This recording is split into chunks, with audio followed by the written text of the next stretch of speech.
As the UK prepares to trigger Article 50 at the end of this month, markets and businesses have been working to mitigate any losses as a result of the Brexit decision. But with France, the Netherlands and Germany all holding elections this year, planning for political risks in Europe is becoming much more difficult. Still with us, Seema Shah from Principal Global Investors. So when you look at the latest moves around the French political story, we had those comments from Enrique Letta earlier suggesting that the trouble that the EU project would be in and the Euro project would be in should we see victory for Le Pen. And that's really what is at stake, even if it doesn't look as if she is going to win right now, at least according to the polls.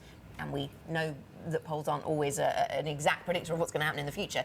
It doesn't look like she's going to win, but if she were to win, this would be a serious event for markets. I don't think it can be exaggerated how large it would be. You know, you can have the UK outside of the European Union. You could take even, one of the other smaller countries out of the European Union. You could take Spain out of the European Union. Taking France out of the European Union, they were one of the, the beginnings. That was the beginning. It's landed with Germany and France and a couple of other ones. So without France, I think you're really talking about the beginning of the end. People already say that maybe that started, but I think that really would be the final touch. But even though Le Pen is talking about redenomination, right, and she is talking about pulling France out of the euro, still the French, I still think that the majority in the polling suggests that they would not go for it. But look, this draws a much bigger question about risk and reward when it comes to the currency and the equity story. This is the euro. On the kind of risks that we're seeing over the next couple of months, there can only be more pressure across European assets? Or do you have... I mean, I know that in your notes you say that actually the European growth outlook, and compared to the developed economies, it looks to be in fair shape.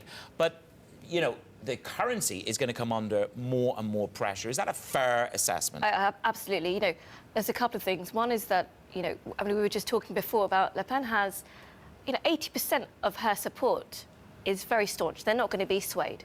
So whatever negative news stories may come out about Le Pen, that's not going to change. So that's not going to change her support, sorry. So if anything, Le Pen's support is on the rise from here to the elections. Whereas for the other contenders, negative stories can take away from their support. So on that basis, the risks around for France are going to increase as the days approach. And so where does that leave the ECB then, Seema? Because we see, of course, there's tension within the ECB around parts of the Eurozone where inflation is on the rise, and we've seen some German data that's been pretty strong.